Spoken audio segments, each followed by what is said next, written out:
Today I want to talk about the very exciting topic of saving money. I want to talk about saving money using the Canna Campbell method of the $1,000 project. This is my absolute favourite method to save money, and I can't wait to break it down for you.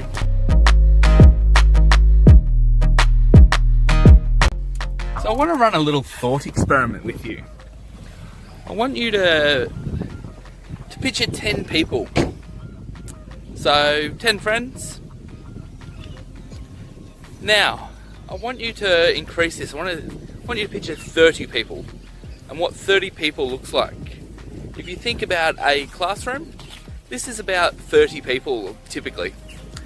Now, expand this to 500 people. What does 500 people look like? How many people is 500 people? Well, it's about how many people a typical commercial airline will carry, is about 500 people.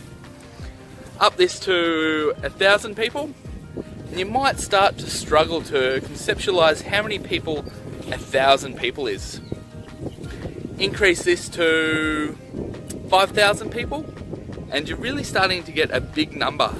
10,000 people, and I really couldn't even begin to picture what a group of 10,000 people look like. And I couldn't tell you the difference between really 2,000 people and 10,000 people and what that number actually represents and what it looks like. So, how does this relate to money? Well, I think money is very much pictured in a similar fashion. It's very easy to conceptualize and picture $5, $10, even $1,000 is quite easy to consider and think about. $1,000 in Australia is pretty much the average paycheck. If you're in a different country, that might be higher or smaller, but $1,000 is a very easy amount to consider. Where 100,000, that starts to become a lot of money and very hard to get your head around what $100,000 looks like and how you'd even go about saving $100,000. So how do you take this concept and turn it into something that allows you to save money? And it allows you to save money effectively. Well, this is where the $1,000 project comes into play. The $1,000 project basically uses this principle and breaks saving money into $1,000 chunks. Now, as I was mentioning before, if you're looking at saving money $2, $5, $10 at a time, it's very hard to see how this ever could become effective into saving a big chunk of money.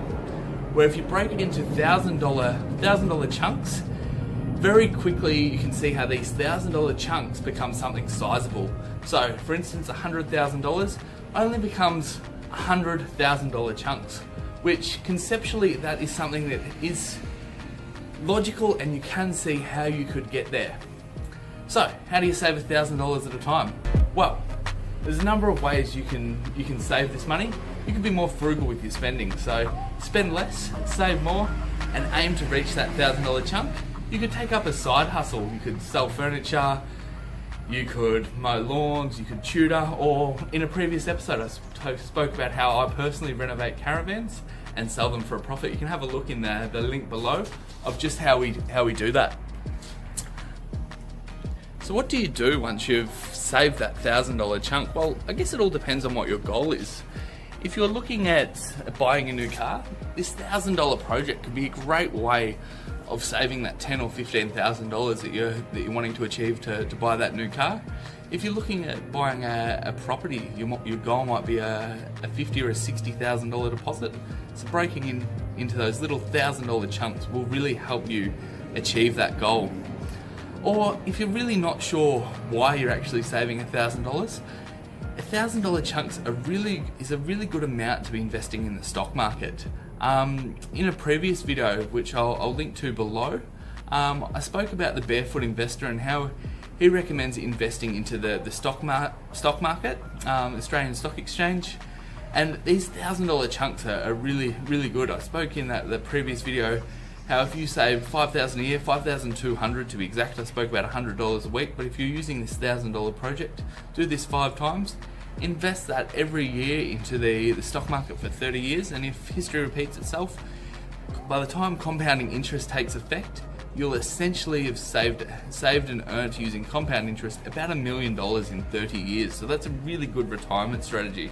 Looking at this $1,000 project and breaking saving into these little $1,000 chunks.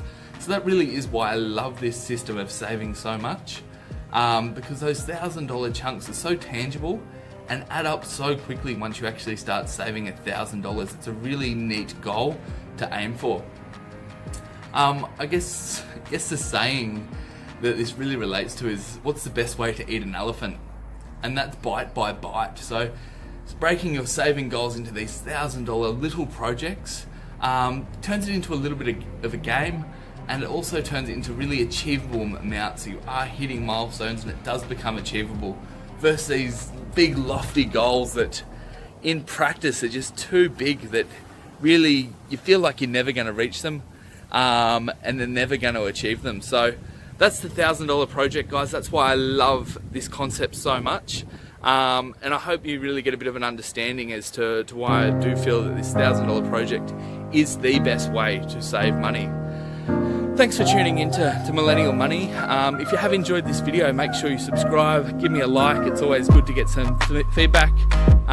Even if it's negative feedback, leave me a comment below. I'm happy to take some criticism. Really, I look forward to making more of these videos and giving you some really great tactics that you can use to reach financial freedom sooner.